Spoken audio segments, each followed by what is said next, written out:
लगभग 3 दशक बाद लव कुश समीकरण फिर चर्चा में है। भाई चुनाव है और जातियों को तोड़ने का विद्रूप खेल लोकतंत्र में सब कोई खेल रहा है, चाहे वो सत्ताधारी दल हो या विपक्ष में बैठा दल हो, सत्ता में आने के लिए बेचैन दल हो या सत्ता बचाने के लिए बेचैन दल हो। तमाम दल आज जाति की राजनीति, धर्म की राजनीति पर केंद्रित है और अपना अपना गढ़ बचाने के लिए, अपना किला सुरक्षित रखने के लिए, अपनी सीट संख्या बढ़ाने के लिए, अपनी राजनीतिक ताकत बढ़ाने के लिए जाति का विद्रूप खेल खेल रहे हैं। जाति तोड़ने का, समाज को जातियों में विभाजित करने का खेल हर कोई खेल रहा है। इसमें न कोई कम है न कोई बेसी है। और यही एक खेल फिर शुरू हुआ है। लव कुश रथ यात्रा निकली है, राम रथ यात्रा। भाजपा के प्रदेश अध्यक्ष सम्राट चौधरी पटना में इस रथ को रवाना करते हैं। 2 रथें हैं, 20 दिन की यात्रा कर पूरे बिहार के 38 जिलों का वो अयोध्या पहुंचेंगे। नाम रखा गया है लव कुश रथ यात्रा।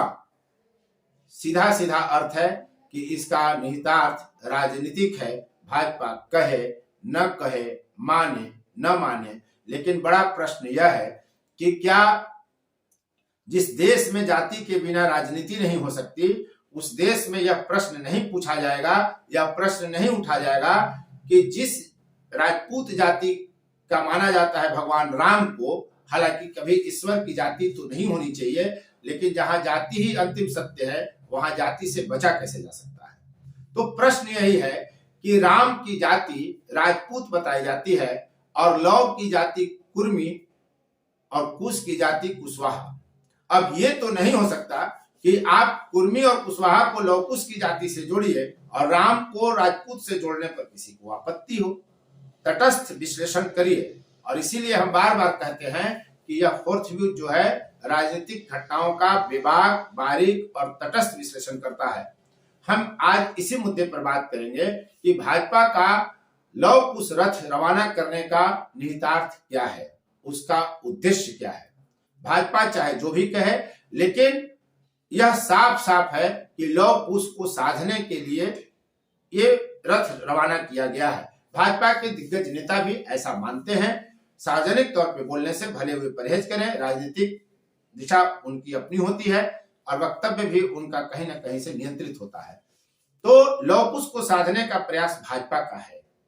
लव कुश बिहार की राजनीति में एक ऐसा शब्द है जो राजनीतिक समीकरण को व्यक्त करता है। ठीक वैसे ही जैसे माई, MY, लालू प्रसाद यादव के संदर्भ में, राजद के संदर्भ में मुस्लिम और यादव का समीकरण जिस तरह से माई बनता है, उसी तरह से नीतीश कुमार ने सबसे पहले लव कुश समीकरण को साधने का प्रयास किया था जब 1994 में वे कुर्मी चेतना रैली करते हैं और नीतीश जौर जनता दल तोड़कर समता पार्टी बनाते हैं लालू के विरुद्ध।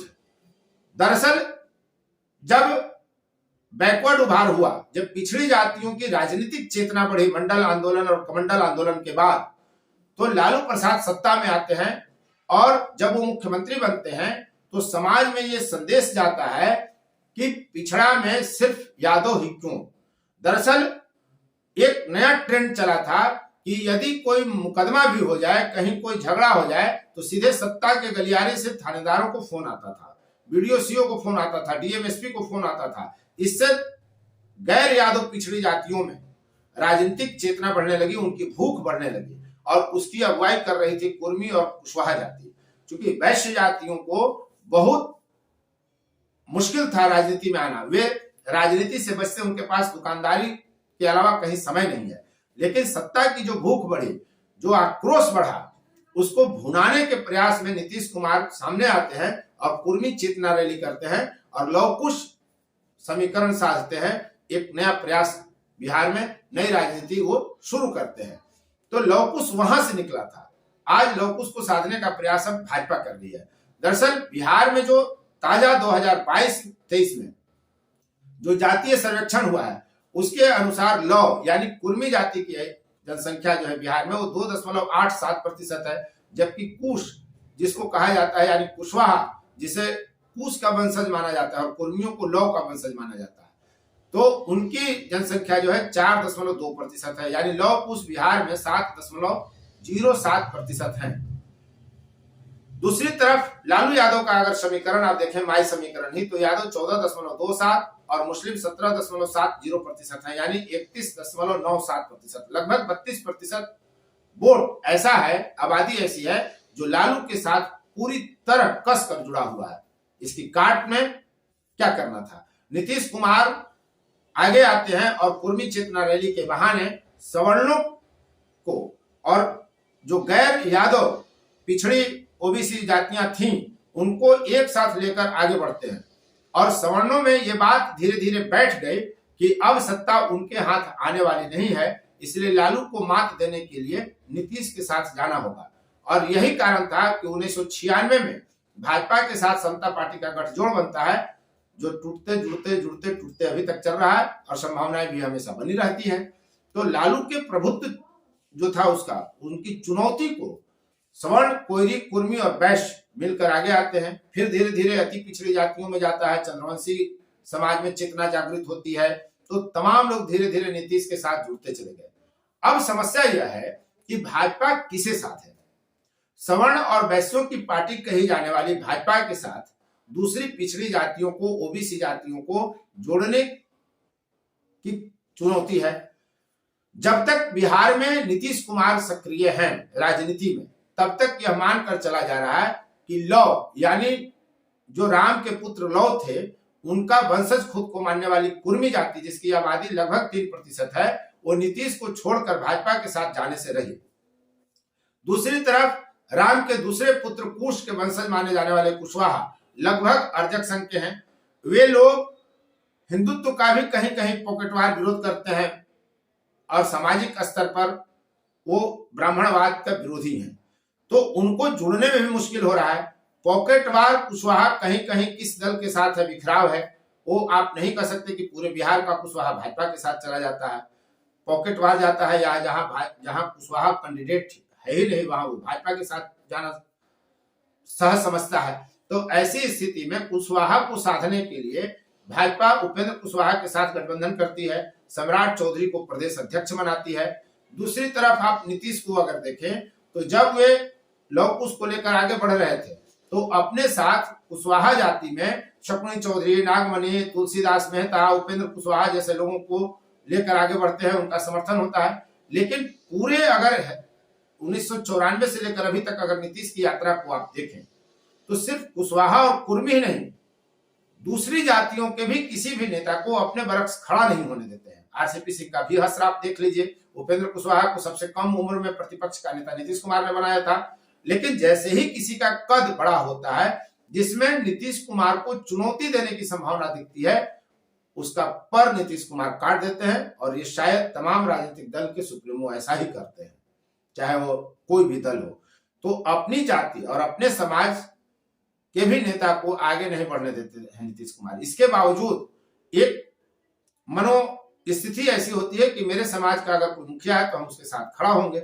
यही स्थिति यहाँ है कि बिहार का कुर्मी उनके साथ है, कुशवाहा भी उनको अपना मानता है जब लौकुश की बात आती है, लेकिन कुश को हिस्सा नहीं मिलता है। बार बार उपेंद्र कुशवाहा हट जाते हैं, कभी नागमणि जुड़ते हैं, कभी हटते हैं, तो तमाम तरह की ये स्थिति रही है। अब ऐसे में भाजपा की कोशिश यह है कि वो लौ और कुश को साध ले।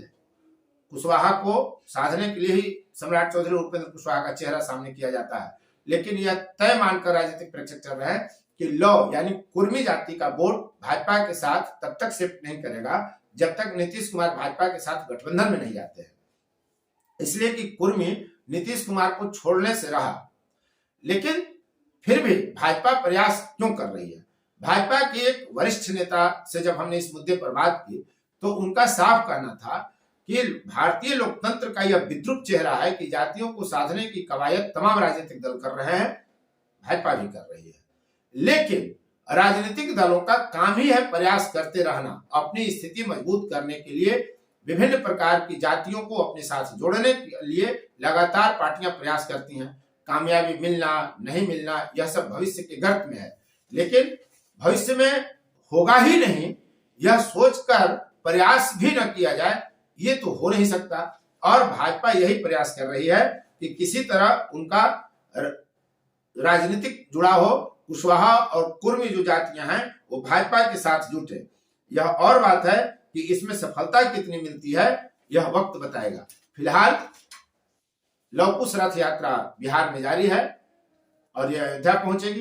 देखिए कि इसका कितना लाभ आने वाले लोकसभा चुनाव और 2025 के बिहार विधानसभा चुनाव में भाजपा को मिल पाता है। अभी तक इस वीडियो में बने रहने के लिए आपको बहुत बहुत धन्यवाद। आप देख रहे थे फोर्थ व्यूज और मैं उपेंद्र कश्यप। यदि अब तक आपने चैनल को सब्सक्राइब नहीं किया है तो चैनल को सब्सक्राइब कर लें, ये मेरा निवेदन है। बाकी शेयर लाइक कमेंट करते रहिए। धन्यवाद। फोर्थ व्यूज, चौथा विचार, बाकी